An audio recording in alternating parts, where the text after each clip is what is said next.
Wild life around us চ্যানেলে আপনাদের সকলকে স্বাগত জানাই। লাভা কোলাখাম ঋষভ ভ্রমণের চতুর্থ পর্বের ভিডিওটি নিয়ে চলে এসেছি আমি। এই ভিডিওটি দিতে একটু দেরি হলো, তার জন্য আমি প্রথমেই আপনাদের কাছে ক্ষমা প্রার্থী।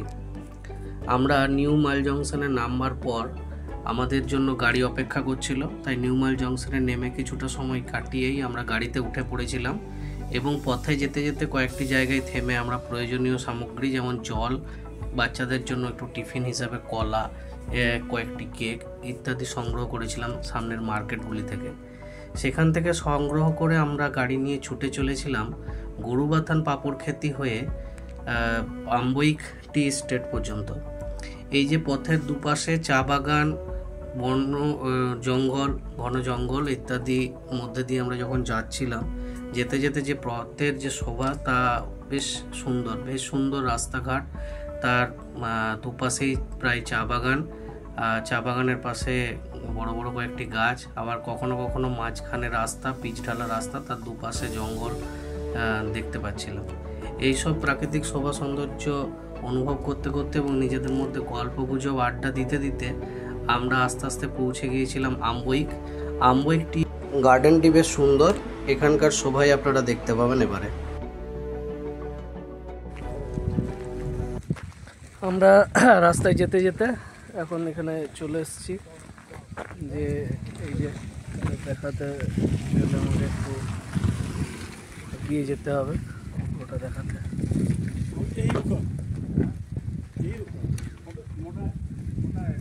সবাই ছবি টবি তুলছেন। আই লাভ অম্বিয়ক, সিনারিটা খুব সুন্দর। পাহাড়ের ওয়েদারটা বদলে যাচ্ছে আস্তে আস্তে। আমাদের গাড়ি দাঁড়িয়ে আছে।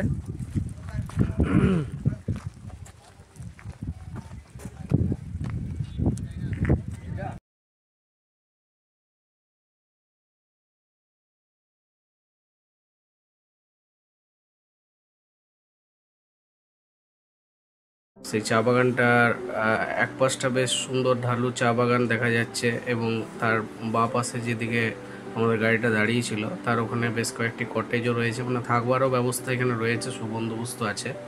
আর তার সাথে এটাও বলে রাখা ভালো যে এই জায়গাটা বেশ সুন্দর। রাস্তাগুলো তো পাহাড়ি রাস্তা এমনিতে সুন্দর হয়ই, আর তার সাথে এখানকার যে বেশ কিছু ছোট ছোট বড় বড় গাছ এবং চা বাগান মাঝে মাঝে এখানকার একটা সৌন্দর্যের আলাদা মাত্রা এনে দিয়েছে। তো এখানে বেশটা কিছুক্ষণ সময়ই আমরা কাটিয়েছিলাম, অনেক ফটো টটো তোলা হয়েছিল।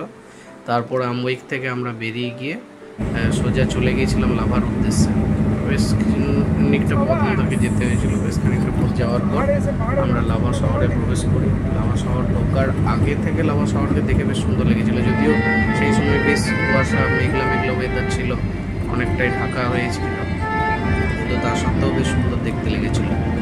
তো মানে পথটা বেশ সুন্দর, বেশ এনজয় করে যাওয়া যায়। তারপর অনেকটা যাওয়ার পর আমরা লাভা ঢুকলাম। লাভা ঢুকে লাভা মার্কেটটাকে রেখে আমরা ওটাকে বাঁ সাইডে রেখে দিয়ে বেরিয়ে গিয়েছিলাম একদম সোজা Lava check point. Lava check point থেকে আমাদের গাড়ি এন্ট্রি করিয়ে নাভা পেরিয়ে নেওড়া ভ্যালির মধ্যে দিয়ে যাচ্ছিল এবং নেওড়া ভ্যালির পথটা বেশ সুন্দর। দুপাশে পাইনের বড় বড় গাছ, তার মাঝে রাস্তা যদিও খুবই খারাপ, রাস্তা বেশ খারাপ, মানে মাঝে মাঝে এমন টার্ন আছে যে একটু ভয়ই লাগে।